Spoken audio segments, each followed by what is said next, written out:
আল্লাহর দরবারে কবুল হয়ে যায়। জুড়ে বলেন না সুবহানাল্লাহ। কবুল হয়ে গেল। এখন ছিটে বেড়াবাড়ি আছে তো হুজুর দোয়া করে হয়েছে। আপনারা অস্বীকার করলে হবে কি? আমার দাদাজান দোয়া করে গেছেন, সেই দোয়ার ছেলে সব আপনারা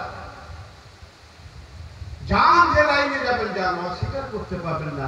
কিয়ামতের দিন ধরা পড়ে যাবে যদি অস্বীকার করেন। নানা যান, নানি যান, দাদু দাদিকে জিজ্ঞেস করেন, বালা যখন ঢুকেছিল আমার দাদাজান দোয়া করে গিয়েছিল, সেই দোয়ার ছেলে আপনারা।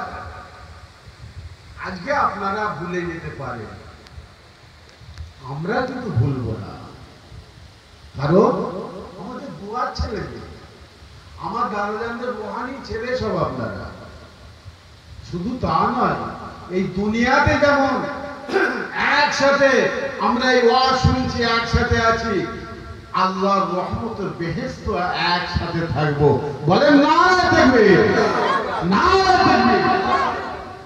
কারণ আল্লাহ রাসূল বলছেন আল মারউ মান আহাব্বা, যে যার সঙ্গে সম্পর্ক রাখবে, যার সঙ্গে যোগাযোগ রাখবে, তার সঙ্গে ময়দানে মাহশরে কিয়ামতের দিন হাসর হবে। তো আমরা যদি ওলিদের সঙ্গে সম্পর্ক রাখি, ওলিদের সাথে যোগাযোগ রাখি, কেন জান্নাতে হতে পারবো না?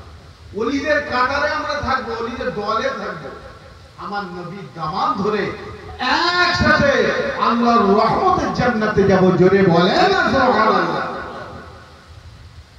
বাবা মা যে কথা বলছিলাম এটা বলেই দোয়া করব। মাজার বাবা খবরদার, আব্বাজান হুজুর বলেছেন যে বাবা মাজার কোনদিন আমাদের পাকা করবে না।